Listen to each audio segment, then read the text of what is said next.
Po raz kolejny w Bytomiu Co? przy ulicy Orląt Lwowskich Mieszka? 9 obchodziliśmy rocznicę zamordowania Teofila Kubki. To już 96 Można lat pana też upłynęło filmować, czy od nie? czasu, kiedy Nie, to nie. 20 Dobra, listopada dziękuję. 1920 roku na oczach Muszę żony zaczekać. oraz dzieci polscy oprawcy wtargnęli do mieszkania w domu, przy którym oddaliśmy cześć temu wielkiemu człowiekowi. Teofil Kubka zorientował się, że należy do nielicznych Ślązaków, którzy popierają Polskę w burzliwym okresie tzw. powstań śląskich. Wystąpił z polskich instytucji i opowiedział się przeciw przyłączeniu Śląska do Polski.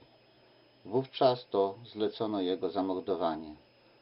Z oca temu srogiemu Ślązokowi oddali ludzie z DFK, Przymierza Śląskiego, Sąś, Ślązoków Razem i Związku Ludności Narodowości Śląskiej. Za rok Józef Siechanej trafiemy.